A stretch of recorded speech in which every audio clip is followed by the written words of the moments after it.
And over in St. Kitts, on Wednesday, July 13th, a Vincentian national murdered his girlfriend, also Vincentian national, just feet away from the police station. Media reports out of the island say that the police were notified just around minutes to 9 Wednesday morning when the apparent lawbreaker went to the police station and reported the matter that he killed his girlfriend. The deceased, identified as Samantha Pennison, said to be in her late 20s, and the alleged offender is Cleveland Lee in his early 40s. Over 150 regional trade unionists are expected to gather here for the 46th Caribbean Public Services Association Annual Conference to be hosted in St. Vincent and the Grenadines from July 16th to the 22nd. Committee member of the St. Vincent and the Grenadines Public Service Union, PSU, Mr. Aubrey Bergen, said the conference will bring together delegates from several countries, including St. Martin, Belize, Guyana, and host country St. Vincent and the Grenadines. He said the conference will take place at the Methodist Church Hall under the theme Building Strong Caribbean Public Services Unions through Solidarity and Unification, and will commence this Saturday with a Women's Forum, a Future Leaders Forum, and a Men's Caucus. Mr. Bergen said the activities will continue on Wednesday with a meeting of standing and ad hoc committees and culminate on Friday with a VIP party at the Buggerment Bay Resort. The eviction notice that manager and owner of Cobblestone Inn and Joshua received last Tuesday may not have come as a total surprise after a conversation she had with an official of National Properties Limited, the state-owned firm responsible for the management of the building in which the boutique hotel is in Kingstown. According to Eyewitness News SBG, Joshua, a first cousin of Prime Minister Dr. Ralph Gonsalves, made very few comments after she confirmed that she had received a July 12, 2016 letter from NPL giving her until September 30, 2016 to vacate the building that she has been renting for the past 30 years.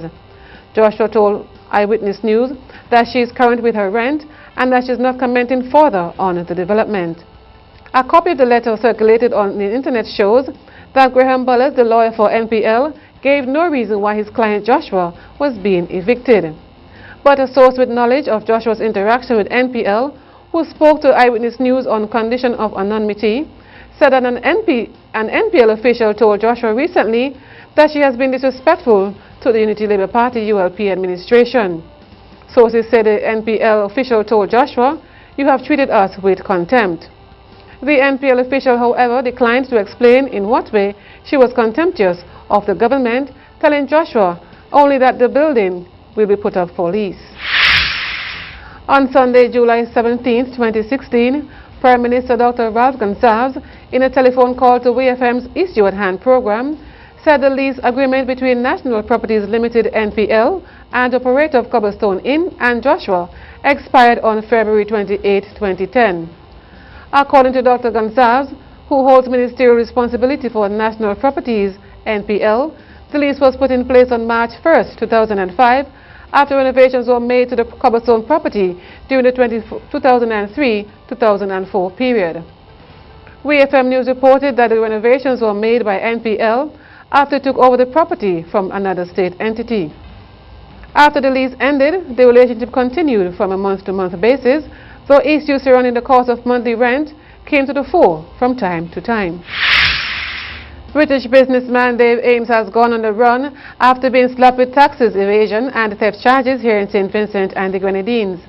The charges against fugitive businessman Dave Ames shows that prosecutors are inclined to take action against persons who do not pay into government taxes deducted from wages and value-added tax receipts, Prime Minister Gonsalves told the media last week.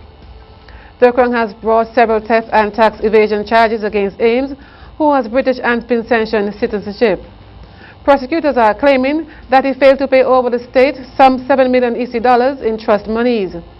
Ames is founder of Harlequin Hotels and Resorts, parent company of Buggerment Bay Limited and Harlequin Property SPG Limited. He left St. Vincent in June after being summoned to court to answer the charges, but before the court hearing, and is now considered a fugitive.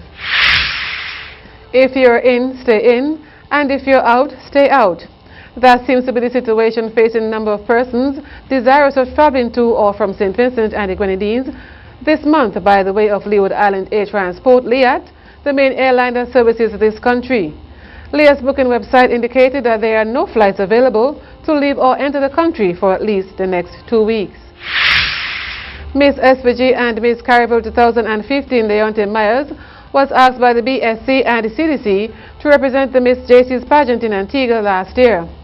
The crown in this particular pageant is elusive to the local lasses, and the BSC probably sees Myers as a strong competitor and one who will bring home the crown, so they asked her to go. This is not normally done. Usually, the Miss JC's pageant is tackled by the person placing first runner-up in the national pageant. Myers did not go to the pageant, stating personal reasons, but instead showed interest in taking part in the Miss Universe pageant, and Miss SVG ended up being represented in Antigua by Vicky Charles, first runner-up in the National Miss SVG 2015. The promised opening of the Argyle International Airport in 2011 did not take place, and now 4 years later, the date for the opening is uncertain.